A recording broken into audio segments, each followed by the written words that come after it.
ఒక పక్కన కేంద్ర ప్రభుత్వాలు, రాష్ట్ర ప్రభుత్వాలు మూకుమ్మడి సనాతన ధర్మంలో భాగంగా ప్రభుత్వాలు ఏర్పడిన క్రమంలో ప్రవీణ్ పగడాల లాంటి వ్యక్తి తెలుగు రాష్ట్రాలకు సంబంధించిన వ్యక్తి కాబట్టి ఈ వ్యక్తిని ఇక్కడనే అంతం చేయాలి అనేటువంటి నేపథ్యంలో ప్రవీణ్ పగడాల గారికి అంతం చేసే క్రమంలో ఎన్నో రోజుల నుంచి రిక్కి చేయడం జరిగింది. ఆ రిక్కిలో భాగంగానే ప్రవీణ్ పగడాల గారిని అత్యంత కిరాతకంగా మనుధర్మానికి సవాల్గా మారినటువంటి నేపథ్యంలో ప్రవీణ్ పగడాల గారిని అత్యంత కిరాతకంగా చంపేసినటువంటి దౌర్భాగ్యమైన పరిస్థితి మనం చూస్తున్నాం. దానికి సంబంధించినటువంటి ఈ ప్రధాన వార్తను కూడా మీకు చెప్పే ప్రయత్నం చేస్తాను. ప్రధాన వార్త ఇక్కడ ఉన్నటువంటి ఐజీ గారే ఈ కేసును క్లోజ్ చేసిండు. ఏం చేసిన పోలీసు ఉన్నతాధికారికి మొత్తం తెలుసు. ఒక పోలీసు ఉన్నతాధికారికి సమాచారము, ఏ విధమైనటువంటి సమాచారము రాష్ట్ర ప్రభుత్వం ఏం చేసింది, కేంద్ర ప్రభుత్వం ఏం చేసింది, ఉన్నటువంటి అధికారులు ఏం చేస్తున్నారు, ప్రజల నుంచి వచ్చేటువంటి పరిస్థితులు ఏ విధంగానే, ప్రజలు ఏం చేస్తున్నారు, ప్రజల నుంచి వచ్చేటువంటి నేపథ్యం ఏ విధంగా ఉంది, ప్రజలు ఏ విధంగా నడుచుకుంటున్నారు, ప్రజలకు ఉన్నటువంటి అవగాహన ఏంది అని ప్రతిదీ కూడా పోలీసు అధికారులకు మొత్తం తెలుసు.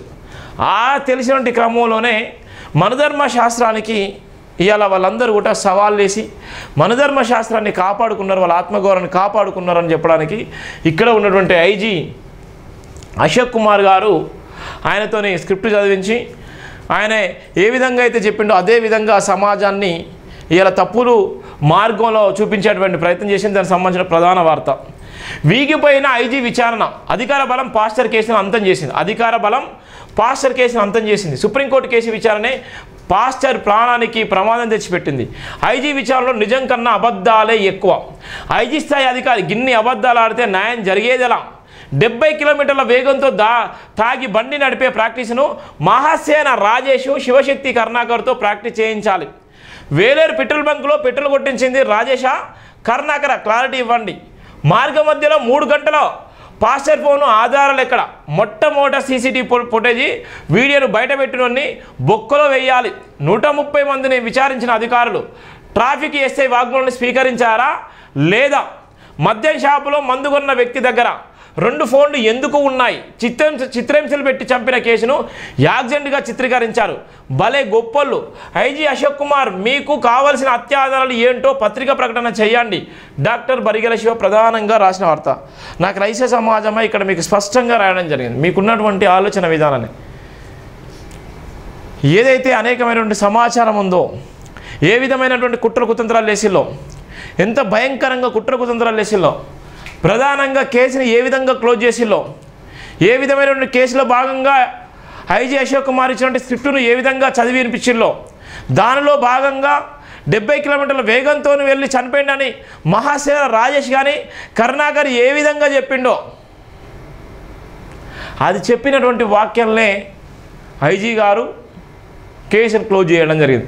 అంటే ఎంత పెద్ద వ్యక్తులను ఏ విధంగా వాడుకున్నారు, ఎంత కుట్ర కుతంత్రాలు వేసిల్లో చెప్పడానికి ప్రధాన వార్త మీకు ఇక్కడ చూపెడుతున్నాను. అధికార బలం ఏం చేసింది? పాస్టర్ కేసును అంతం చేసింది. అధికార బలం ఏం చేసింది?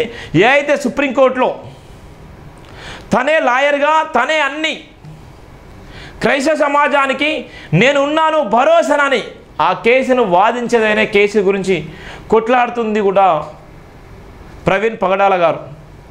ఆ కేసు నీరుగార్చే కుట్ర కుతంత్రాల భాగంగా ప్రవీణ్ పగడాల గారిని అత్యంత కిరాతకంగా అంతం చేసిందంటే ప్రభుత్వాలు.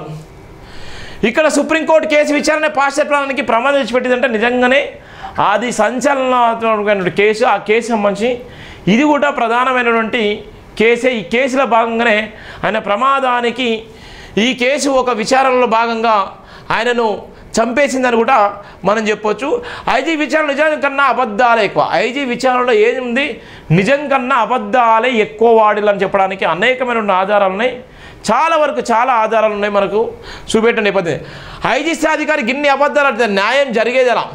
70 కిలోమీటర్ల వేగంతో తాగి బండి నడిపే ప్రాక్టీస్ను మహాసేన రాజేష్ 70 కిలోమీటర్ల వేగంతో బండి నడిపేటువంటి ప్రాక్టీస్ ఎవరికి ఇవ్వాలి? మహాసేన రాజేష్కి, అలానే కరుణాకర్కి ఇవ్వాలి. ఎందుకోసం అంటే వాళ్ళు 70 కిలోమీటర్ల వేగంతో పోయి ఫుల్గా దాగి వాడు సచ్చింది అంటున్నారు కదా. ఎంత భయంకరంగా ఇప్పటి కూడా అదే మాటలు మాట్లాడుతున్నారు కదా. నిజంగా వాళ్ళకు ప్రాక్టీస్ చేసి వాళ్ళకి నిజంగా 70 కిలోమీటర్ల వేగంతోనే మరి ఆ బండికి వాళ్ళను తాళ్ళతో కడతారో దేంతో కడతారో అర్థం కాదు, కానీ ఆ వేగంతో పోయి నిజంగా కింద పడి తర్వాత బండి వచ్చి వాళ్ళ మీద పడి నిజంగా బొక్కలు గిక్కలు అన్నీ ఇరిగిపోయి అవన్నీ వాళ్ళకు ఆ ప్రమాదం జరిగేటువంటి ప్రాక్టీస్ చేస్తే మాత్రమే న్యాయం జరుగుతుంది. అలానే అక్కడ ఉన్నటువంటి ఏ అయితే పెట్రోల్ బంకులో ఉందో పెట్రోల్ బంకులో పెట్రోల్ కొట్టించింది నిజంగా మరి మహాశేర రాయేషేనా లేకపోతే కరుణాకర్ అనేటువంటి కూడా సంచలనంగా మారిన నేపథ్యం ఉంది. అంటే బిఫోర్ వీళ్ళకి తెలుసా కుట్ర కుతంత్రాల్లో భాగంగా ఇలా క్రైస్తవ సమాజాన్ని తప్పుడు మార్గంలో నడిపించేటువంటి మహాసేన రాయేష్ కరుణాకర్ లాంటి వ్యక్తులు, ఇలా ఉన్నటువంటి అహమర ప్రసాద్ లాంటి వ్యక్తులు, ఇలా ఉన్నటువంటి రాధ మనోహర్ లాంటి వ్యక్తులు, వీళ్ళకి ఎందుకు అంత ఉలిక్కిపాటు, ఎందుకు అంత క్రైస్తవ సమాజాన్ని తప్పుడు మార్గంలో నడిపిస్తున్నారు, ఏ విధంగా ఇష్టానుసారంగా మాట్లాడుతూ ఇప్పుడు కూడా చూడండి వాళ్ళ వీడియోలు, వాళ్ళ టీవీ ఛానళ్ళ డిబేట్లు వాళ్ళన్నీ చూడండి, వాళ్ళ యూట్యూబ్ ఛానల్ చూడండి ఎంత భయంకరంగా ట్రోల్ చేస్తున్నారో. వీళ్ళకి అన్ని విషయాలు తెలుసు. అక్కడ ఉన్నటువంటి సీసీటీవీ ఫుటేజ్ మొత్తం మొట్టమొదటిసారిగా వీడియోలు చేసినటువంటి వ్యక్తి ఎవరు, అక్కడ ఉన్నటువంటి ట్రాఫిక్ పోలీసు ఎవరైతే ఆయన వాగ్మూలం నిజంగా విచారించిల్లా, ఆయన వాగ్మూలం రికార్డ్ చేసిల్లా అంటే అది ఎవ్వీలో కేసును ఎంత సునాయాసంగా అంటే ఎంత తప్పుడు మార్గంలో కేసును క్లోజ్ చేసిల్లని చెప్పడానికి చాలామందికి అనేకమైన డౌట్లు ఉన్నాయి. పోలీసు ఉన్నతాధికారులకు అందరూ తెలుసు. అయినా వాళ్ళు ఎవరు ఉద్యోగరీత్యాల వారు ఎవరు కూడా బయటికి రారు, చెప్పుకోరు. కాబట్టి ఈరోజు ఆ కేసును ఎంత పగడ్బందీగా కుట్రలు లేసిలో చెప్పడానికి ఇక్కడ ఉన్నటువంటి వీళ్ళందరూ కూడా ఒక సాక్ష్యాలే. 70 కిలోమీటర్ల వేగంతో తాగి బండి నడిపే ప్రాక్టీస్ చేసిన మహాసేన రాయేష్ శివశక్తి కరుణాకర్తో ప్రాక్టీస్ చేయించాలి. వేలూరు పెట్రోల్ బంకులో పెట్రోల్ కొట్టించింది రాయేషా కరుణాకర్ అనుకుంటూ క్లారిటీ వాళ్ళే. వేలూరు పెట్రోల్ బంకులో ఆయన తాగి ఉన్నాడు కదా, సోయలేదు కదా, ఆయన తాగి ఉన్నటువంటి వ్యక్తి, ఆయనకు సోయలేనటువంటి వ్యక్తి, బండి నడిపేటువంటి పరిస్థితి కూడా లేనటువంటి వ్యక్తి, బండి నడిపేటువంటి క్రమంలో ఆయన ఉన్నటువంటి పెట్రోల్ బంకులో నిజంగా ఆయన పెట్రోల్ పోసేటువంటి గన్నును పట్టుకున్నటువంటి వ్యక్తి, ఆయన పైసలు ఎక్కడి నుంచి ఇచ్చారు, ఆయన పైసలు నిజంగా ఫోన్పే చేసిండా గూగుల్ పే చేసిండా, అక్కడ ఉన్నటువంటి పెట్రోల్ బంకులో ఆయన అప్పటికే బాగా తాగున్నటువంటి వ్యక్తి. వాళ్ళు ఇచ్చిన స్క్రిప్ట్లో భాగంగా మరి ఆ పెట్రోల్కు డబ్బులు కొట్టింది ఎవరు, డబ్బులు ఇచ్చింది ఎవరు, చూడండి ఎన్ని డౌట్స్ ఉన్నాయో.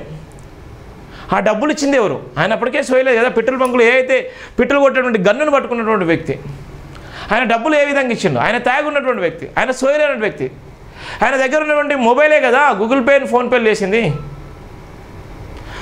గూగుల్ పే ఫోన్పేలు వేసింది ఎవరు, మొబైలే కదా. మరి ఆయన గూగుల్ పే ఫోన్పేలు ఎవరొచ్చి చేసిండు, ఆ పెట్రోల్ బంకులో వేసినటువంటి వ్యక్తి ఎవరు, కరుణాకర్ వేసిండా రాయేష్ మహాసేన వేసిండా, ఎందుకోసం అంటే అనేకమైన డౌట్లు. జైబీన్ దినపత్రికలు రాసినటువంటి అనేకమైన డౌట్లు. ఇక్కడ కొట్టించినటువంటి ఎవరు కొట్టిలో చెప్పారు. మార్గ మధ్యలో 3 గంటలు పాస్టర్ ఫోను ఆధారాలు ఎక్కడ, 3 గంటల సేపు ఉన్నటువంటి పాస్టర్ ఫోను ఆధారాలు ఎక్కడ, 3 గంటల సేపు ఆయన ఎక్కడ ఆగిండు, 3 గంటల సేపు ఉన్నటువంటి పరిస్థితి ఆయన ఆధారాలు ఏమైపోయాయి, ఆయన ఎవరెవరితో మాట్లాడు, ఏ లొకేషన్లో మాట్లాడు, ఎన్ని సందర్భాల్లో అక్కడ ఉన్నాడు, ఎక్కడెక్కడ నివసించిండో, ఎక్కడెక్కడ ఆయన గడిపిండు, ఎక్కడ ఆయన సేద తీసుకున్నాడు, ఆయన సేద తీసుకున్న క్రమంలో ఆయన ఫోను ఎవరెవరితో మాట్లాడు, అక్కడ లొకేషన్లో ఉన్నటువంటి పరిస్థితి ఎవరెవరు ఉన్నారు, ఆ లొకేషన్ ఫోన్ టవర్లో ఉన్నటువంటి సందర్భంలో ఆయన దగ్గర ఉన్నటువంటి వ్యక్తులు ఎవరు, ఆయన అనుసరించిన వ్యక్తులు పోలీసులన్న బయటపెట్టలేదు. ఇవన్నీ ఆధారాలు. ఇక్కడ ఉన్నటువంటి నేపథ్యంలో 130 మందిని విచారించారు. 130 మందిని విచారించారు. ఓకే, అసలు సాక్షులు విచారించిల్లా, 130 మందిలో వాళ్ళ కుటుంబాన్ని విచారించిల్లా, 130 మందిలో ఉన్నటువంటి అనేక మంది ఇలా మాట్లాడారు. ఇలా హర్షకుమార్ లాంటి వ్యక్తులు కానీ, ఇలా ఉన్నటువంటి కేఏ పాల్ లాంటి వ్యక్తులు కానీ, అజయ్ బాబు లాంటి వ్యక్తులు కానీ, ఇలా జేబీ లాంటి వ్యక్తులు కానీ, వీళ్ళందరూ కూడా మళ్ళీ వీళ్ళందరూ విచారించాలంటే ఎవరిని కూడా విచారించలేదు. ఎవరు విచారించారు? అనామకులని వాళ్ళ స్క్రిప్ట్లో భాగంగా ఏ క్రైస్తవ సమాజాన్ని అయితే తప్పుడు మార్గంలో నడిపించండి పాస్టర్లను వాళ్ళని విచారించాలి. అది కూడా రాశాం కదా. విచారణకు అర్హులు కాలాంటి వ్యక్తులను విచారిస్తున్నారు, తప్పుదో పట్టిస్తున్నారు, వాళ్ళందరూ రికార్డ్ చేస్తున్నారు అని ప్రధానంగా రాసినటువంటి వార్తలు కూడా రాయడం. ఇవన్నీ ఏంటంటే తప్పుదో పట్టించడం కోసం పోలీస్ అధికారులు ఎంత తప్పుదో పట్టించాలంటే దీనికోసం రాష్ట్ర ప్రభుత్వం ఎంత కుట్ర కుతంత్రాలు వేసిందంటే ఆ కుట్రలు కుతంత్రాలు ఊహించని విధంగా ప్రవీణ్ పగడాల విషయంలో భయంకరమైన కుట్రలు వేసిళ్ళు, భయంకర కుట్రలు వేసిళ్ళు. ఈ కుట్రలను మీరు పసిగట్టకపోతే న్యాయం జరగదని, న్యాయం కోసం నిలబడాలని మొదటి నుంచి కూడా జైబీన్ దినపత్రిక, జైబీన్ టీవీ మొదటి నుంచి కూడా మీకు చెప్తూనే ఉంది. పెద్ద కుట్ర జరుగుతుంది, పెద్ద కుట్ర జరుగుతుంది, కుట్ర జరుగుతుందని. ఆ కుట్ర ఎంత పెద్ద కుట్ర అంటే ఇక్కడ రాసినటువంటి ప్రధాన వార్తల భాగంగా ఏ విధంగా ఇబ్బందులు పెట్టిలో అదే కుట్ర.